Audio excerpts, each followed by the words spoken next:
Thanks for downloading this episode from Teachers Talk Radio. You can find the full schedule and listen back to all our shows at ttradio.org. Enjoy the podcast. Cool. Hello, everybody watching. Morning, Will, Joe, Tarjinder. Hope you're all doing well. Welcome to Points of View. So we've got two, hopefully, interesting topics today. The first one, very sort of prescient at the moment, is the big Strategic Defence Review. And I'm not sure how much our viewers and listeners know that there's actually an education part of it, apart from all the tech and IT and hackers stuff that's been making the news. But one of the big headlines that is in the education part is that as part of the Strategic Review, children are to be taught the value of military at school. The Strategic Defence Review, to be published tomorrow, will state that pupils should be educated on the importance of the armed forces. I'm just going to give a bit more context here from the article. The key recommendation will be published on Monday, will state that school students should be educated on the importance of the armed forces.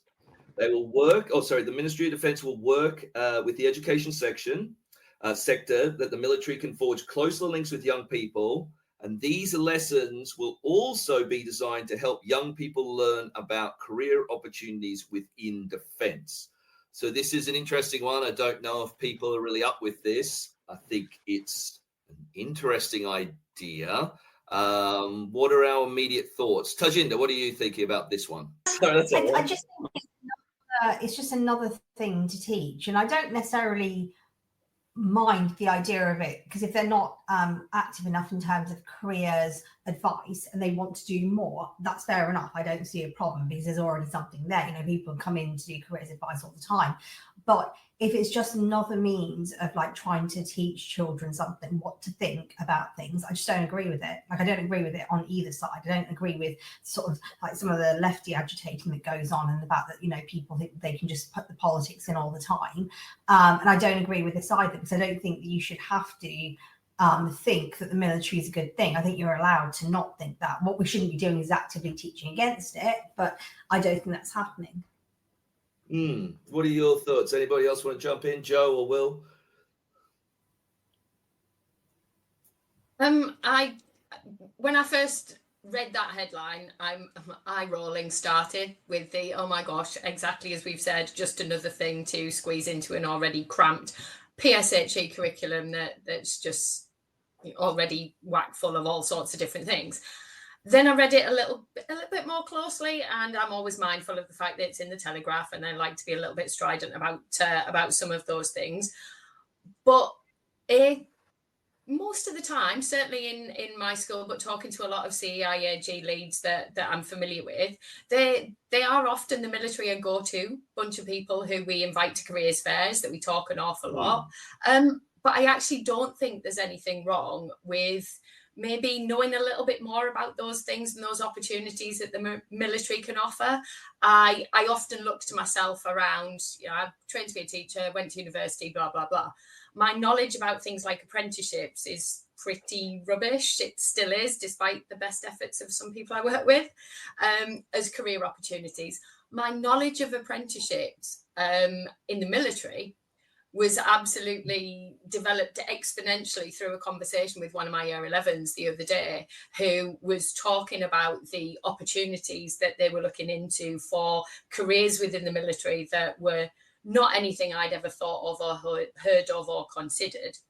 And it was really interesting debate, because one of my other kids, they're quite passionate, some of the kids that I teach, was talking about, but you've got to give your life over to something for 2 years and you won't be able to do this. And how about, all of these different aspects of things.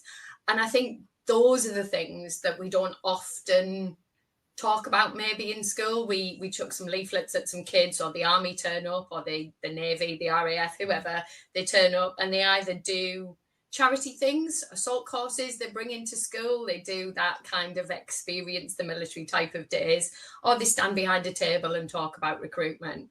But that real interest and engaging debate, I think, does have place, does have value, because we generally do kind of stop our teaching at this is what happened in wars past, not what the military do now.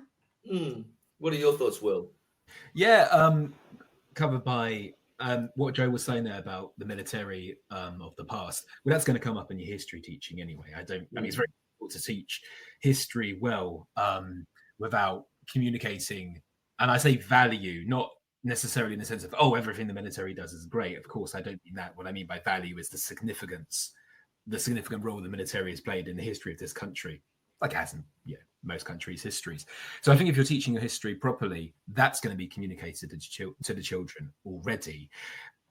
I've only seen, there's not that much detail in the article about exactly what this will look like in the classroom. I suspect because it isn't happening yet, so no one really knows. What I wonder as I read this is this some meaningful change to our children's education, or is it going to be 45 minutes on a Wednesday in November that you do once, you tick that box, and then you move on, and there's not really much development of it. Like both Joe and I think Tarjinder have mentioned as well, one other thing is the future of the military, which of course is going to be made up of the young people of today. And maybe it's part of this wider trend of I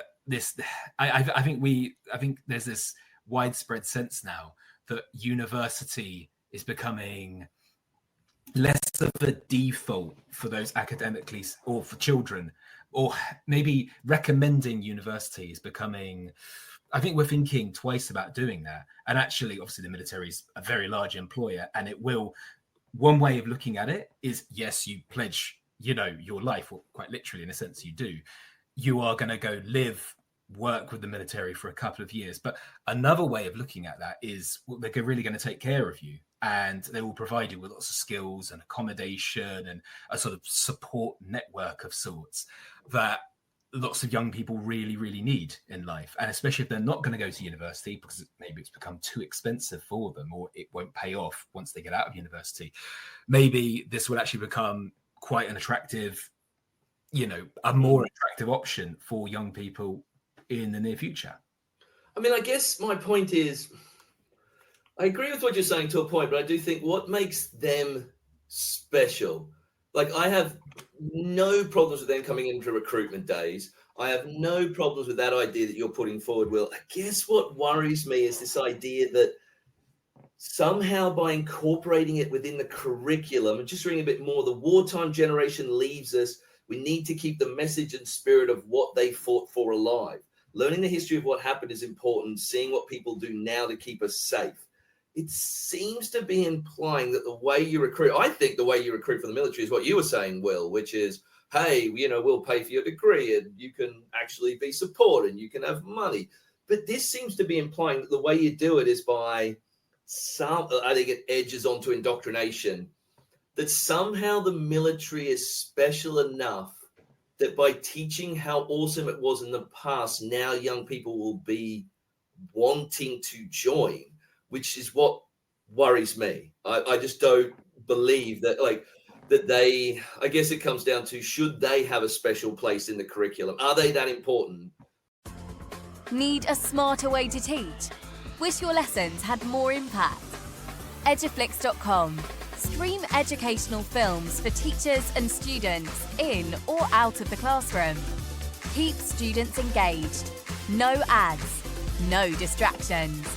Try it free for 30 days at eduflix.com/try. Use code TTR. Get 50% off all orders made before June 1st. Eduflix.com. This show is brought to you in partnership with John Catt Educational, publishers of professional development books and resources that support great teaching and learning in schools around the world. Don't miss out. Level up your professional development today and visit johncattbookshop.com to explore the full range of titles. Use the code JCTTR2425 for 20% off your order. Happy reading. That is how they should be allowed to recruit. I'm going to suggest, and I know wading into deep waters here, but let's go. I'm going to suggest that particularly the Second World War really occupies a huge part of our national consciousness, and the sense of what people did and sacrificed and everything during those years is a huge part of, let's call it the British national story, the story we tell ourselves. And what you said there as the wartime generation dies out, which is going to happen very, very soon, any living witness to that will be gone.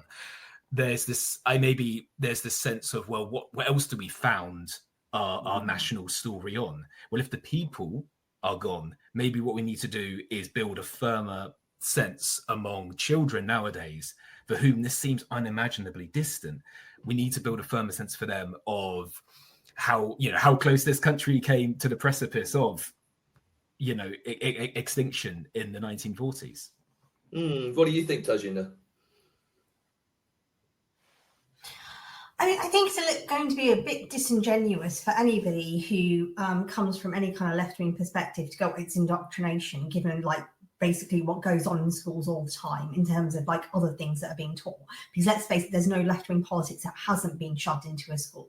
So to that extent, actually, fair enough. Maybe they're just playing you at your own game. Do you know what I mean? To some extent, it's well, they do it, so why not us? I'd rather it didn't happen at all. I'd rather we were way more mindful about these things. If you look at the PSHE curriculum, even from the PSHE Association, it's quite obvious that they haven't thought things through.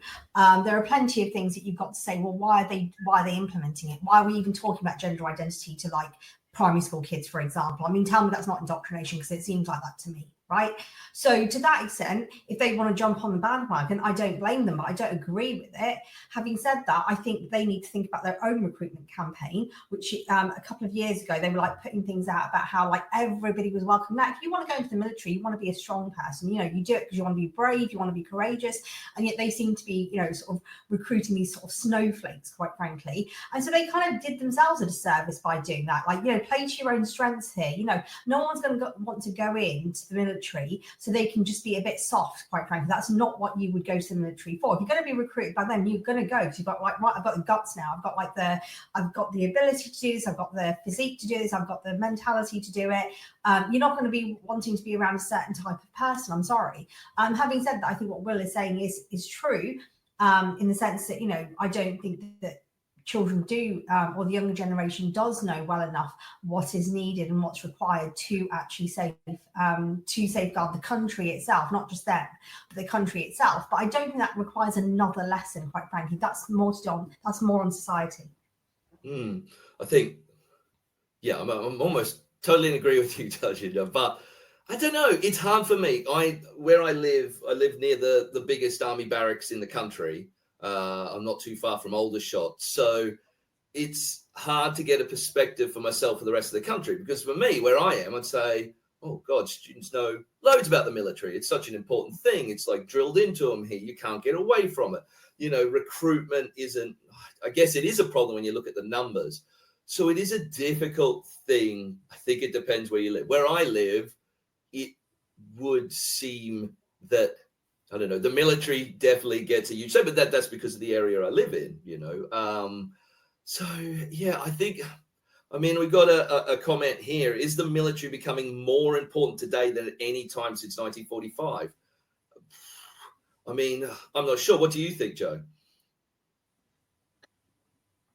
It's hard for me to speak about some things. I think Tarjinder just gave me the absolute prime example of what a bunch of people of mixed ages, clearly, but might have a perception about the military and its importance and what it's for. Tarjinder talked very much there about size, physique, not being too soft or whatever. All of my family who've been members of the military do not conform to that sort of army cannon fodder perception that we might have of big burly chaps fighting in special forces or whatever else. Members of my family have gone through different parts of the armed forces, working in a variety of different places, that despite that, I'm still relatively ignorant about in terms of recruitment. But I think the importance of the military from 1945 onwards is a very changed military, a very changed view of what it is that's required, whether it be in things that are to do with computer coding, whether it be in terms of different types of signals intelligence. Back in the days of Morse code, it was relatively straightforward, I guess, or radio listening posts, those kinds of things.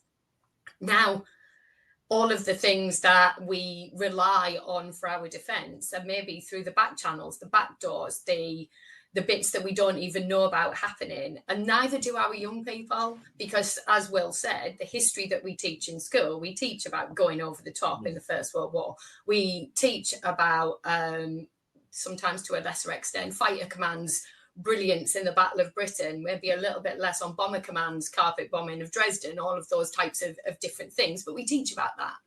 But we don't teach about spies, intelligence. We don't teach about the people who are building drones, servicing drones. We might watch the news about war in Ukraine and talk about the Russians using drones, the Ukrainians using drones, but we don't talk about how those drones are built, how they're developed, how they're used for military purposes, non-military purposes, who looks after them, who decides where they go, who shoots them out of the sky if they're enemy ones. We don't know enough about those kinds of things.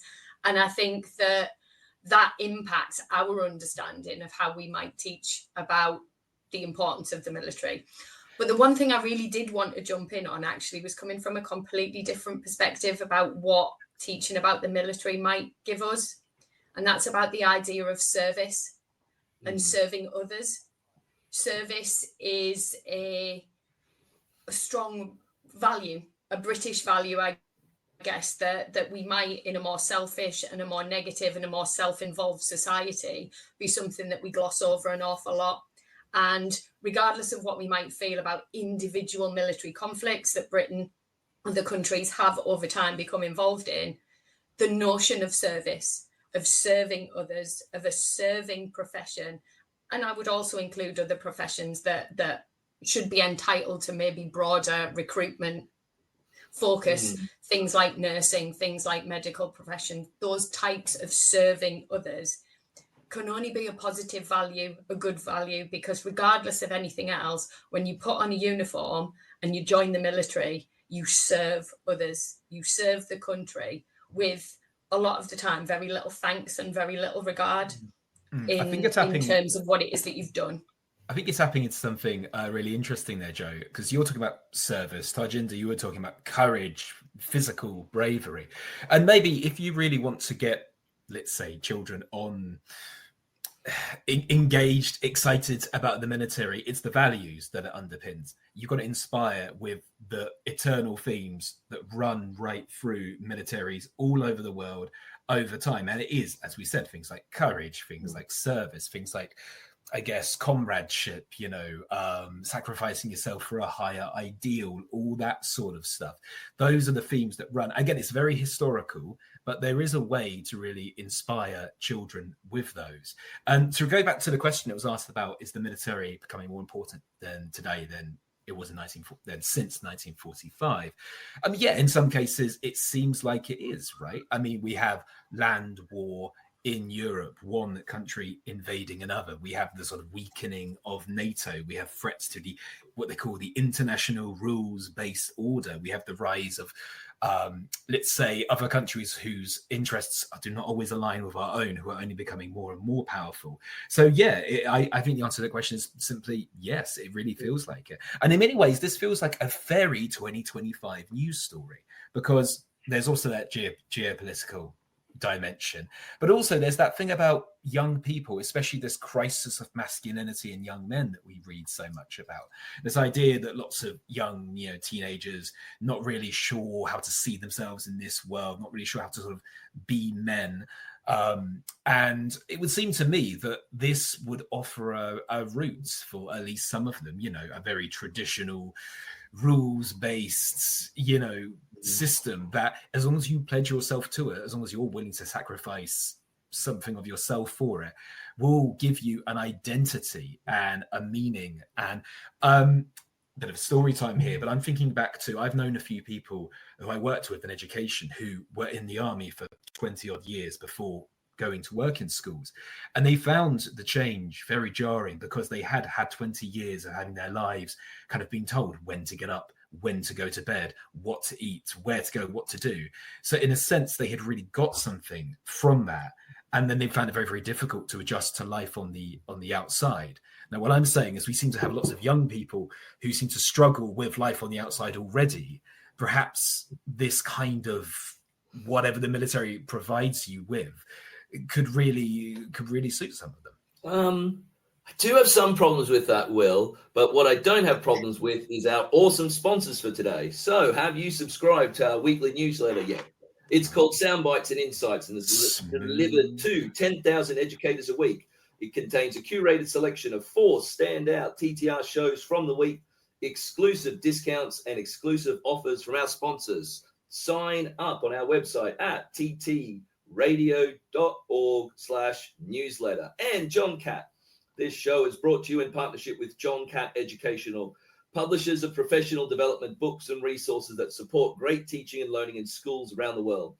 Level up for your professional development today and visit johncattbookshop.com to explore the full range of titles. Use the code JCTTR2425 for 20% off your order.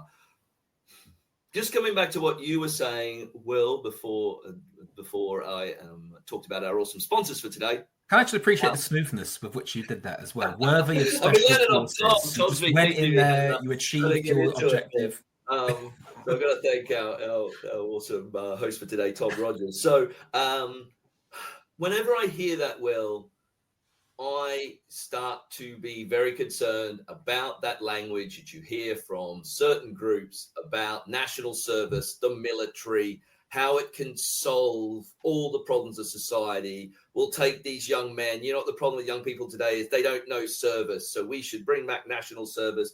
We should, make sure they do some sort of service to the country. The military's the way to sort our problems. You got a problem with masculinity, stick him in the army. I don't know. I have very big reservations about that idea.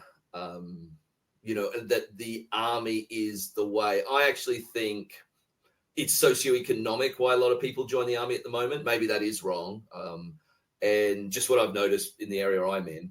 And yeah, it does seem to me that the army has a better shot of recruiting more people due to economic factors and what you were saying about university than the idea of service. I do agree, but I just have problems with this.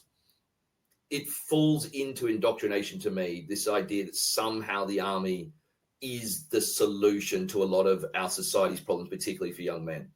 I have a bit of a concern with that. I'm not sure what other people think. Tarjinder, what are your thoughts? But my point is, okay, but what other indoctrination goes on a regular basis that you actually disagree with? Do you see what I mean? Like, it goes on all the time. If you're going to say indoctrination is wrong, fine, let's make it a principle. But what we can't have is, well, the military's doing it, so it's wrong now. It's either wrong or it isn't, and I think to some extent, fair enough, let it be what it will. If people are going to do it anyway, which they have been doing, in many schools, including the teaching of history, which, let's face it, sometimes people have given a very one-sided point of view now, because it's almost like, well, it was too, I don't know, colonial or something, or it was too positive about the military. Now we've got to be completely negative about it. Well, actually, it's not like that's really not our problem. Our problem should be, this is a curriculum, this is how it's sequenced. In terms of military, if they want to do more, there are things like the cadets and things which maybe they need to revive a little bit, and maybe there should be schools, if they're hostile to it, who shouldn't be hostile to it for those reasons. Do you see what I mean? Like, what is the issue there? Because that would have been a prime way of them recruiting, even from like quite a young age, but also giving children something active to do, and another thing that they can actually access. Like, I didn't actually go to the cadets myself, but I had friends who did. And that seemed to be a much more normal thing to do. So maybe they need to come at it from a different angle. But the idea that you're going to stick it on PSHE and it's going to work is just, I'm sorry, it's a nonsense. I don't think it's going to work. I don't think you can make people feel that way about the military. I think they need to think about how to do it in a different way. And also to, when they're doing their careers talks and things like that, they need to be open about like what the possibilities are. But we can't possibly teach everything. We can't make everybody happy in every single situation. We've already tried this, and all we end up with is like an overloaded curriculum, which we can't possibly teach. So it being another thing for us to teach, I don't agree with. But like I said, to the extent there's indoctrination, I'm a bit mad about it, because I think that actually we shouldn't be doing half the things we're doing in schools anyway. Like, we shouldn't be allowing half the ways and the means that teachers teach, particularly in secondary. They seem to think that it's okay to influence things with their politics, and that shouldn't be going on in the first place. We'd be much stricter on it. But like I said, if it's indoctrination in a system that indoctrinates anyway, well, sorry, but same difference, then, isn't it? Yeah, I just had a thought of how you'd even, Like if some teacher isn't teaching the military values in the way that they should be taught, well, how would that even be judged, and what would someone do? But it just came back. I think that's a really good point, Tarjinder. It just brings me back to what you said, Joe, about service. And I guess my concern with that is, again, where would this be taught? Do we have to have a course now on nurses, the NHS, the army, like values of service? I don't know. I mean, I know it's the schools. It is part of schools' roles, I think. Maybe we disagree on that. But I'm just, again, is it a curriculum role? Is it just something we show young people? How do we do this? And when you were saying, Joe, I was sort of agreeing, but I'm also thinking back to what Tarjinder is saying, oh, my God, like what would you even overload? Like what would it look like in schools? I'm not sure what your thoughts are on that, Joe. I think when I come back to the idea of service, and I work in a school with a very particular ethos that centres around the idea of service and serving others. Servant leadership is a core value that we have. So that idea about serving your community, and that community being from anything from the community that's on your doorstep to the community that's a little bit further afield, and to the global community. That idea and that concept of learning to serve others is something that I guess is the reason I work at that school. I work at that school because that notion of service is important. I view my job, my role in school as serving my community in terms of educating young people. And I would imagine that from my own very personal perspective, I'm not necessarily speaking from a school's perspective now, but it'd be quite easy to talk about the values of particular careers, the value of particular roles in society, and how we can use what we have, what we learn, what we know, the skills that we have in order to serve others. And that concept that, of course, we expect to an extent to be rewarded for our skills and our service. I don't pay my guy who comes around and decorates my house because he's providing me a service. Of course, I pay and reward him for that. But oh, Joe is frozen. That service and that thing that I think is applicable regardless. But I have got one more thing to say that occurred to me just around the concept of values and everything else. Does anybody else not think that this is just another way of trying to acknowledge that maybe state schools are needing to be a little bit more like our private school partners? Because if you went to a private school, access to officer training corps type preparations, the military experience, absolutely, Tarjinder's dead right. You can go and join the cadets. But in a private school, for a lot of our young people, and a lot of our young people who would inevitably become officers in our military, they've already got access to that kind of thing. I think back to my university days, and the officer training corps was a big part of university society life. It was a thing. And why shouldn't state school young people have that thing?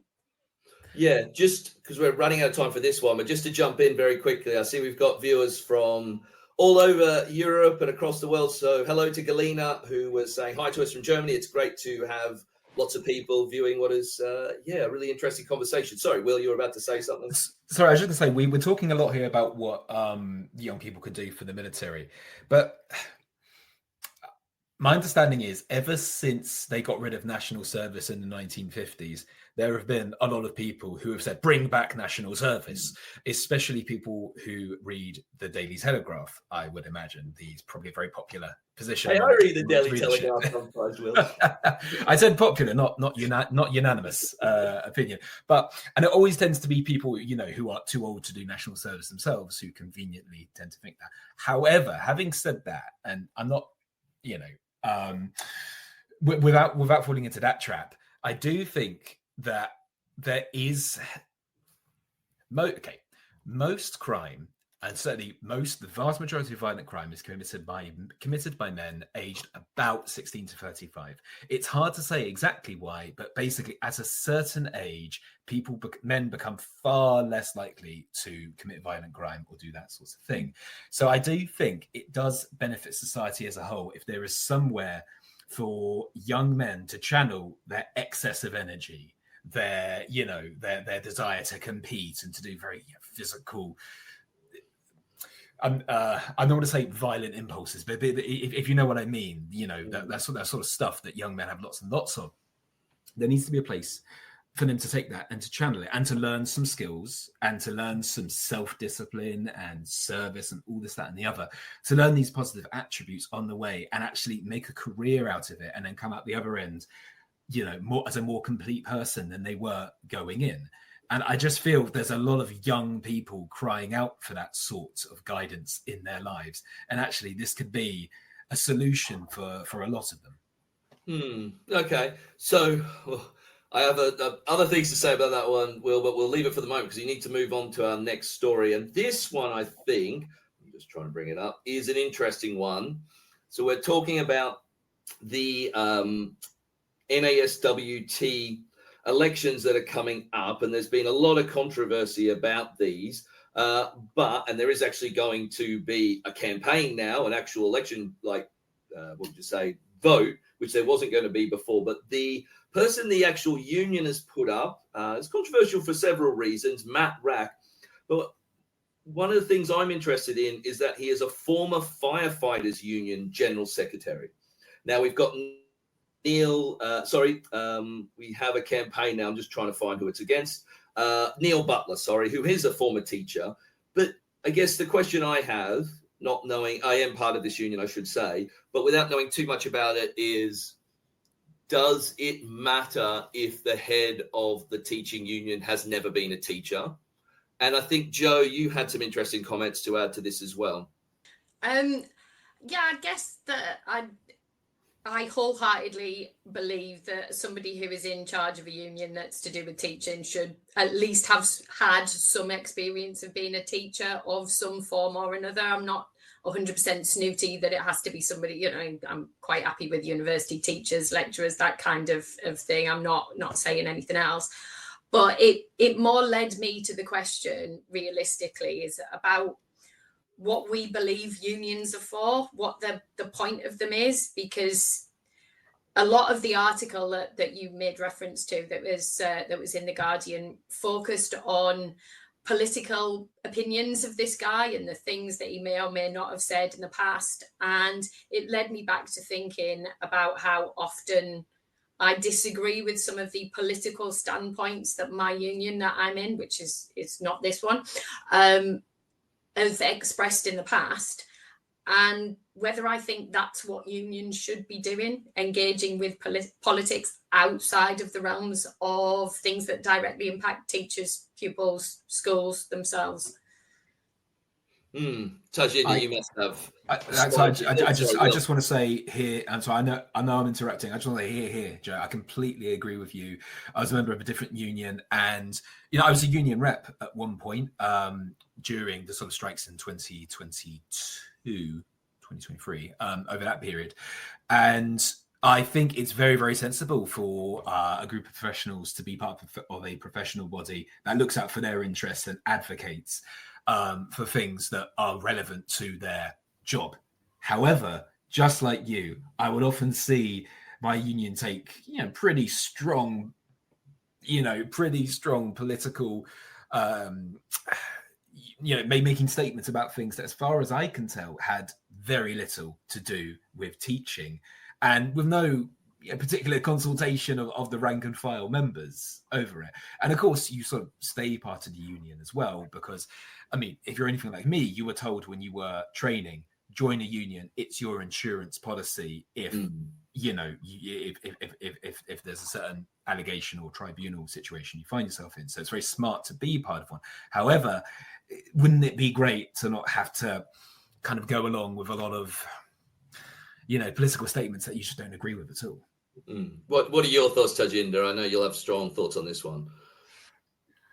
I think, to be fair, generally speaking, unions probably should keep out of politics of it. I certainly didn't, I'm not part of I have got legal representation, but I'm not part of any of the teaching unions, precisely because the one that I was part of seemed to have an opinion on phonics, which I just thought is none of your business, quite frankly. And as far as I'm concerned, they were supporting what were academics opinions on phonics rather than the actual members who are teaching using it. Do you know what I mean? Is that actually it's not your job to back people who are not paying for you on an issue like this? Like, that's just not where you're supposed to be at. Having said that, I think most teachers just don't have the time and the inclination to go into the political side of some of these unions. They're no longer teachers, I get that, so they have time on their hands, and I think, you know, the most political do seem to want to be the people who lead these unions, and I don't think that's going to change. Having said that, my issue here a little bit is actually, what is the role of somebody who leads a union, just any union?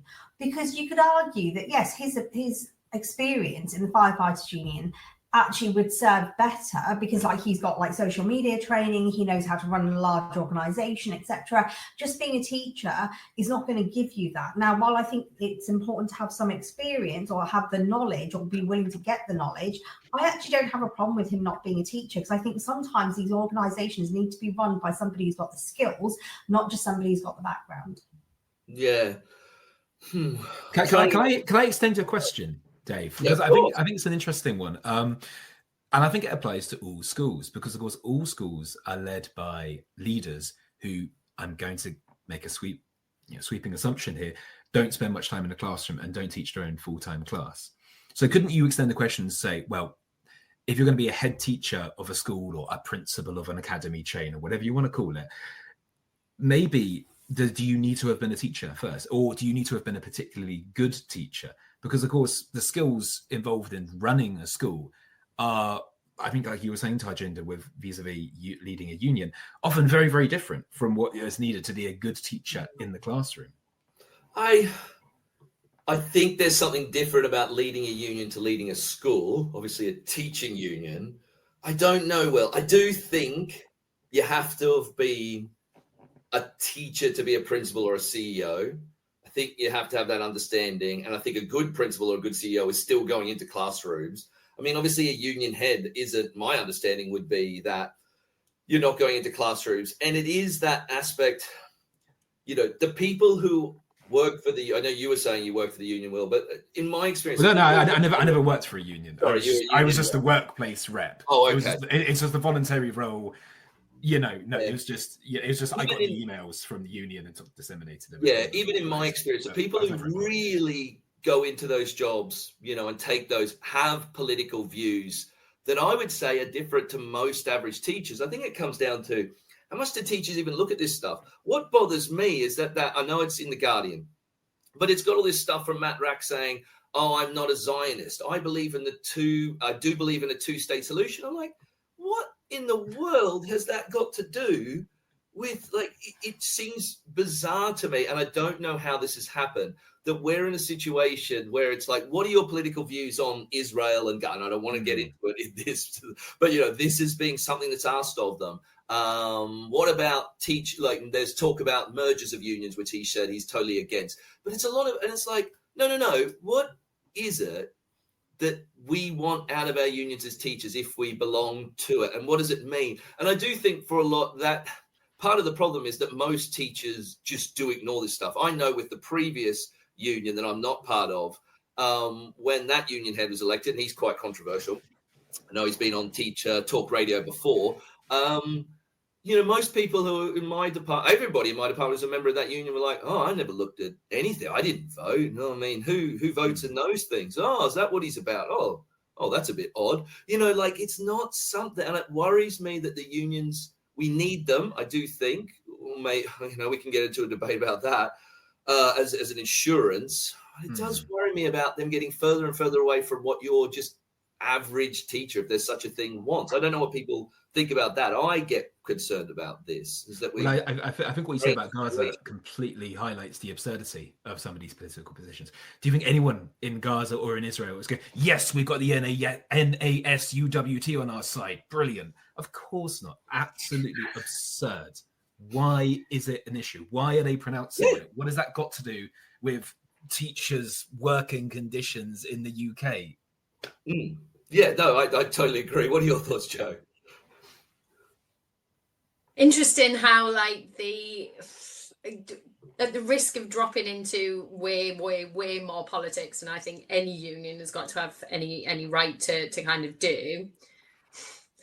I just think references to things like I'm not a Zionist and all of the rest of it are potentially linked into trying to discredit somebody already, that there's shades of that political spectrum where what you think about every single issue must be crawled all over before anybody can be considered to be suitable for any type of public office. As a general concept, I do not believe that teaching unions should get involved in political debate or activism about anything that isn't to do with education. That is their role. And when I talk about education, I mean all aspects of it, from, you know, the state of nurseries and childcare provision, the idea of funding for apprenticeships, that any type of aspect of things to do with education, learning, development of young people within a school system. But when it starts eking into, perhaps as Tarjinder said, how something should be taught, that idea of preferred styles, viewpoints, preferred academics of choice, people who they want to platform or deplatform for political issues about refugees, people coming into countries, not coming into countries, all different kind. I don't think there's any place for that. And that is chiefly because I'm not allowed to talk about those things openly and with a particular political standpoint in my classroom. So why should somebody who's supposed to be representing me be able to talk about them on a wider stage?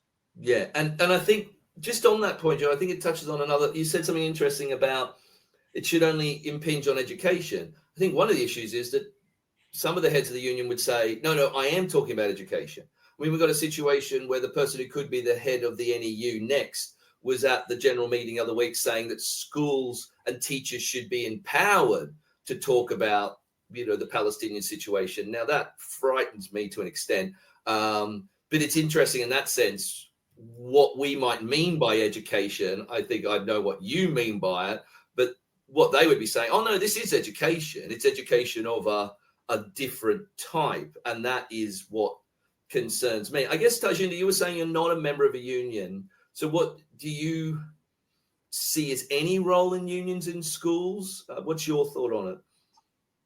Look, like from like sort of my own sort of political perspective, like in the past, I'd have been quite pro-union, you know, having been quite left-wing when I was younger. But the fact of the matter is that they don't serve the purpose they should serve.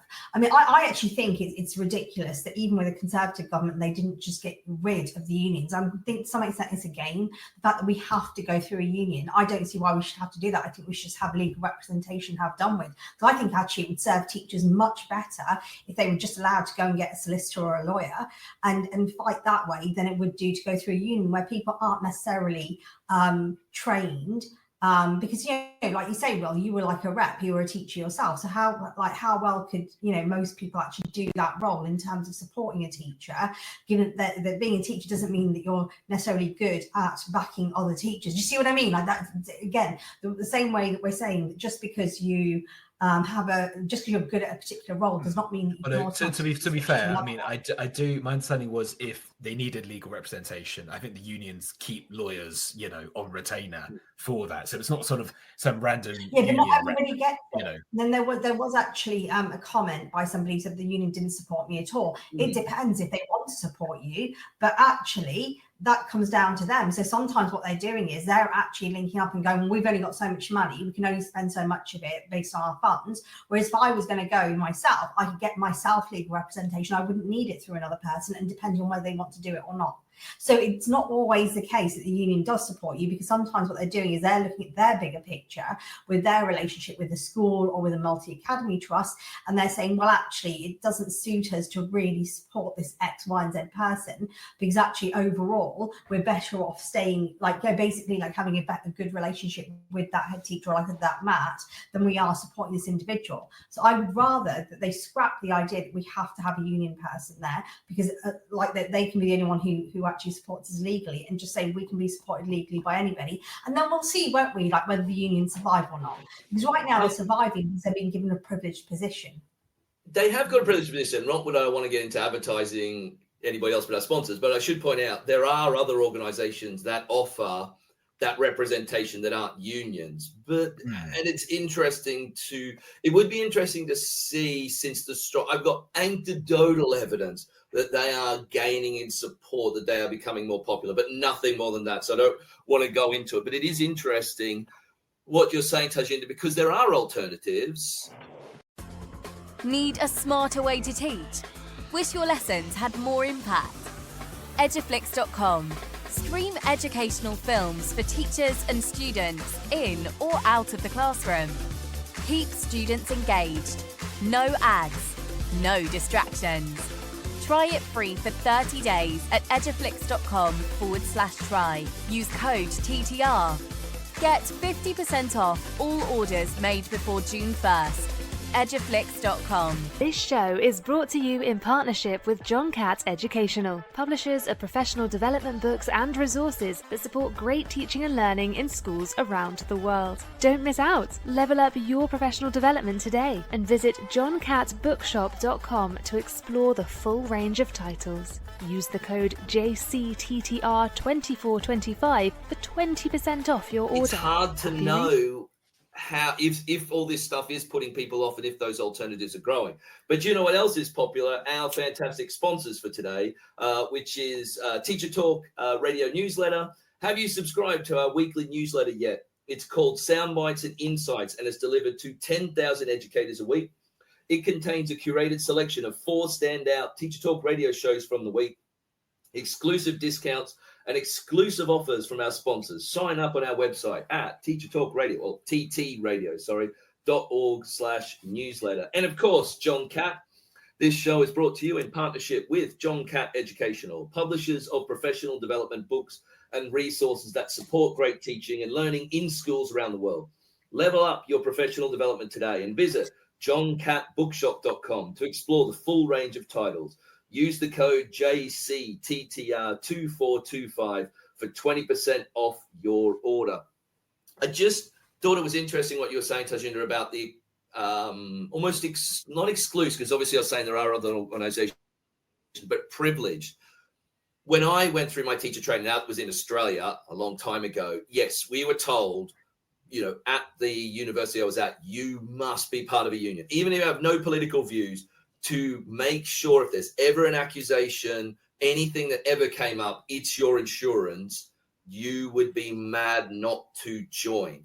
And that's always been the case everywhere I've ever taught. And then you say, there actually are alternatives, but I don't think they're talked about. There's also this alternative where you don't have like the political views. I'm just interested, I guess one is that still the case.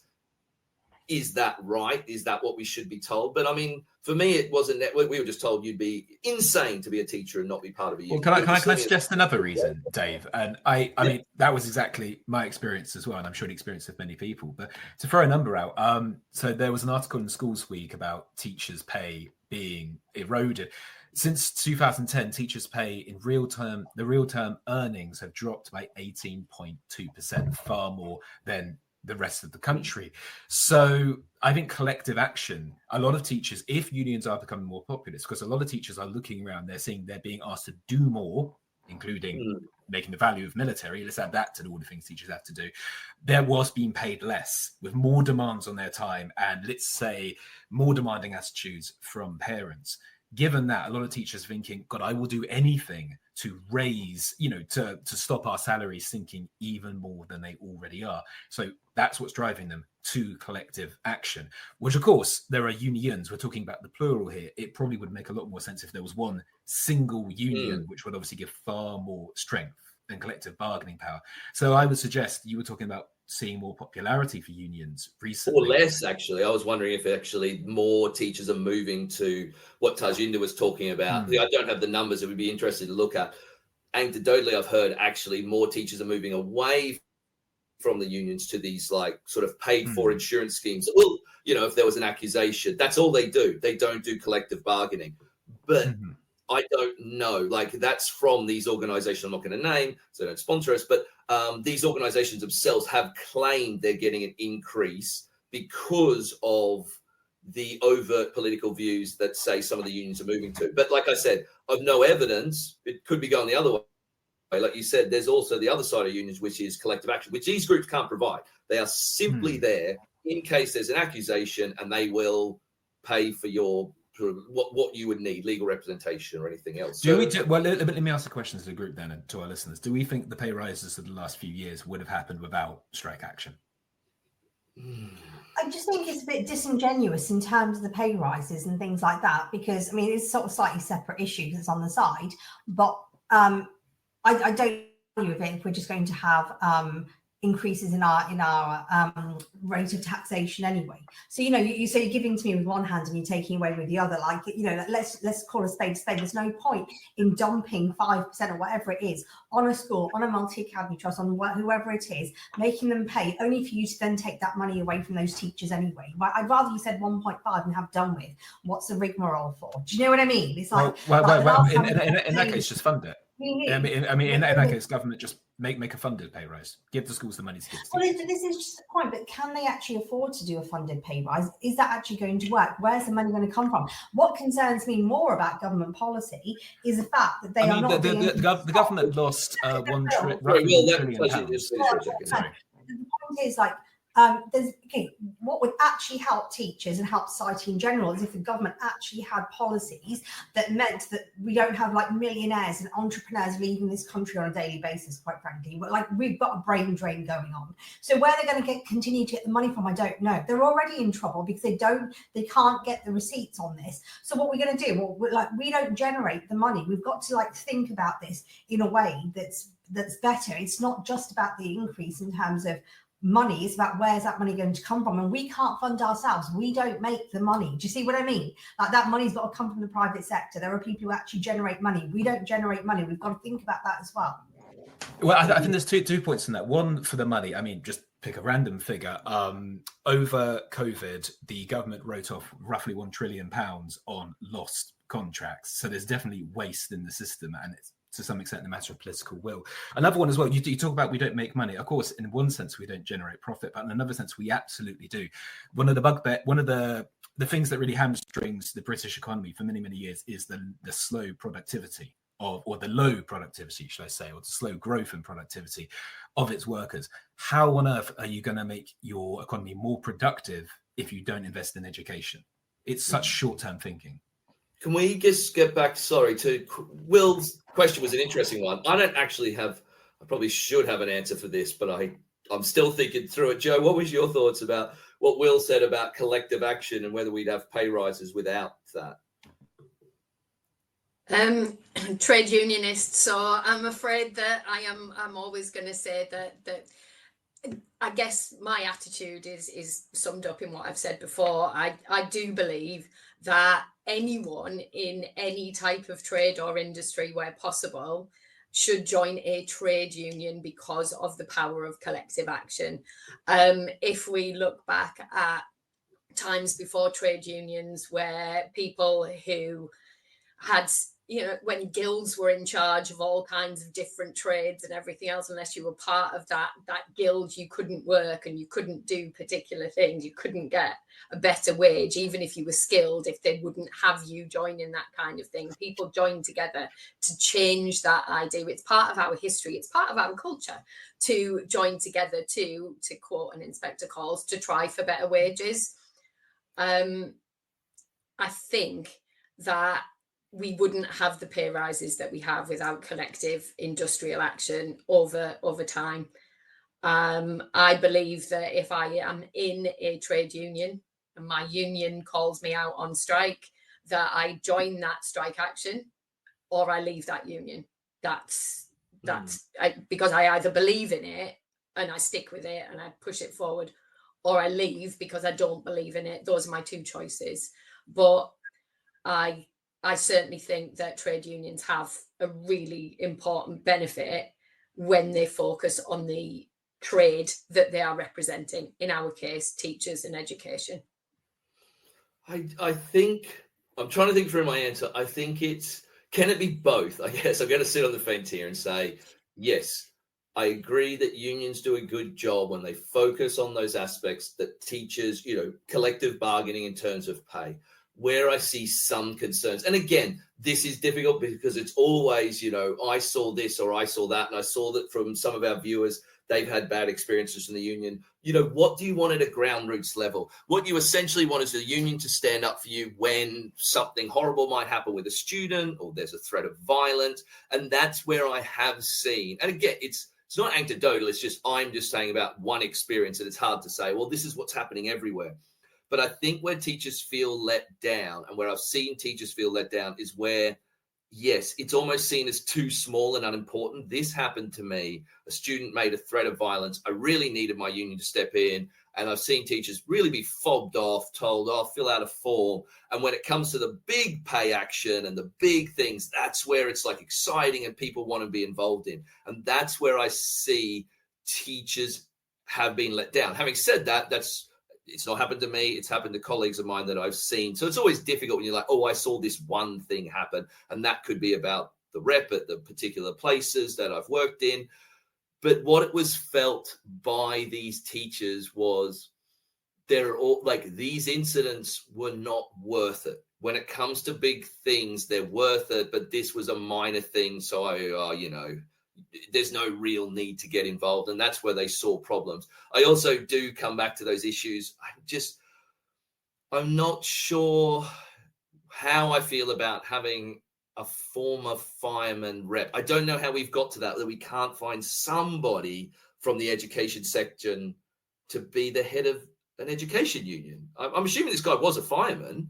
I mean, I'm expecting he wasn't, some other I'm trying to think of a business here, but off the top of my head, but something else. And then was like, I'll be a fireman's union person and now education.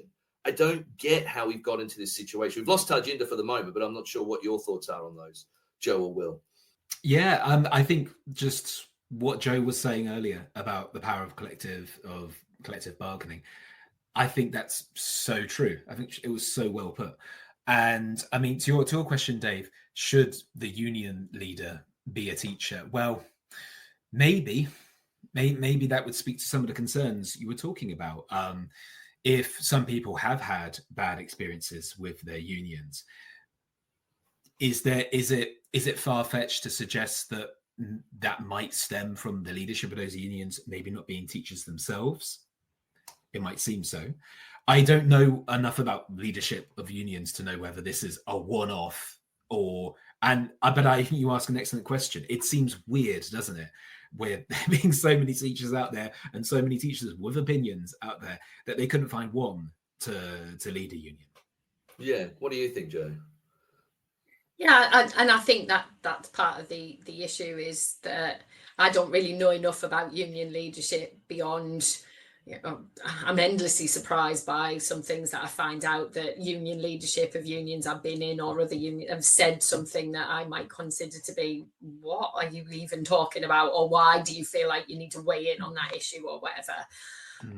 But I wonder if, clearly, bearing in mind the fuss that seems to be made about this, I'm assuming that this has never happened before, that everybody else has been a teacher or somebody with education experience. I do have Tarjinder's comment like nagging at the back of my head though about this idea of somebody who has experience of leading a union.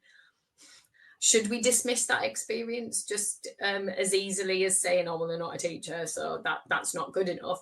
Because this guy must have some political savvy, some understanding of how negotiating, let's face it, firefighters unions in the last couple of decades or so, they've hardly been the quiet shrinking violets. I still remember driving past fire stations and beeping my horn in support of striking firefighters. Should we dismiss all of that experience of negotiating at a national level or whatever that this guy perhaps has that he could bring to national action? Can I add another example as well? I mean, do you have to be a teacher to be education secretary? No. Obviously not. Obviously not. Yeah. Right. I just think, like the education, my point is, yes, it should be a teacher. Why? because at a ground roots level, you need to feel like the union gets it.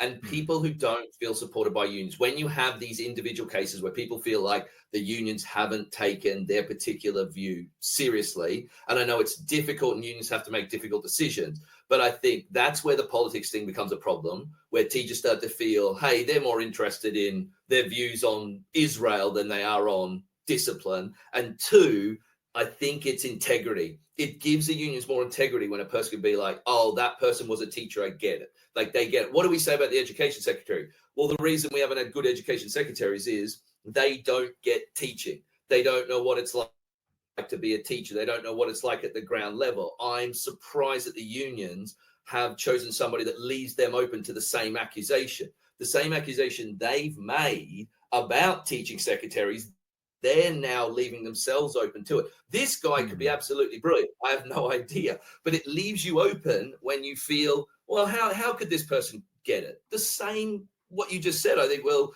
is the problem with education. And I feel it's strange for the unions to go with somebody that leaves them open to exactly the same problems and claims that they themselves have made over the years about, oh, why don't we have an education secretary that knows anything about teaching or has been to a state school? So we'll choose a fireman. I think that's nuts. But that's my sort of final view on it. We're out of time. Do you guys have any final views on this before we... Cool. Thanks so much for your time. Tarjinder's unfortunately dropped out. We had internet problems, but Joe and Will and Tarjinder, thanks so much today. And yeah, hopefully we'll see everybody tuning in next time. Cheers, guys. Thank you. Cheers. Thanks. You've been listening to Teachers Talk Radio. Tune in live and listen back at ttradio.org. We look forward to hearing from you next time on Teachers Talk Radio.